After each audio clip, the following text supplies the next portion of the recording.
मित्रांनो, उत्तर प्रदेशच्या बुलंदशहर येथील अलीगढ चौकात एक धक्कादायक घटना घडली आहे। मोठ्या आवाजात डीजे लावून रस्त्यावर गर्दी जमवली आणि थार गाडीवरती चढून नोटांचा वर्षाव झाला। थारच्या छतावर उभे असलेले काही तरुण नोटांचा पाऊस पडू लागले तेव्हा लोकांना धक्काच बसला। नोटा जमा करण्यासाठी लोक रस्त्यावर धावले। काहींना नोटा हातात घेतल्या तर काहींनी हवेतील नोटा पकडण्यासाठी उड्या मारल्या। सोशल मीडियावर हा व्हिडिओ तुफान व्हायरल होत आहे। यामुळे काही काळ वाहतूक ठप्प झाली।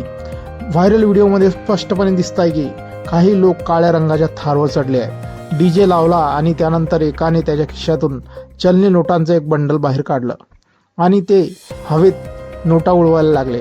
नोटांचा पाऊस पडताच लहान मुलांपासून ते वृद्धांपर्यंत सर्वांची मोठी झुंबड उडाली। पैसे गोळा करण्यासाठी गर्दी तिथे जमा झाली।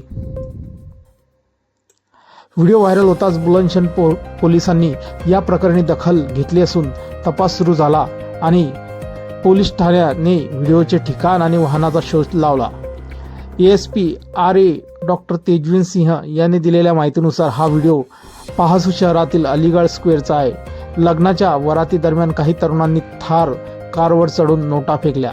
व्हिडिओ समोर येताच पोलिसांनी तात्काळ कार्यवाही केली आहे। पोलीस पथकाने थार कार जप्त केली आहे। कार मालकाला दंड ठोठावला आहे।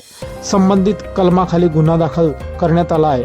कारमधील तरुण उत्साहात होते। त्यांनी नोटा फेकून सर्वांना आश्चर्यचकित केले। डॉक्टर तेजवीर यांनी सांगितले की सार्वजनिक ठिकाणी अशा गोष्टींना सक्त मनाई आहे। ते रस्ते सुरक्षा आणि सामाजिक शांततेच्या विरोधात आहे। सर्व संबंधितांवर कायदेशीर कारवाई केली जात आहे। मित्रांनो, आपली काही प्रतिक्रिया असतील या व्हायरल व्हिडिओबद्दल आपण कमेंट बॉक्समध्ये देऊ शकता। धन्यवाद।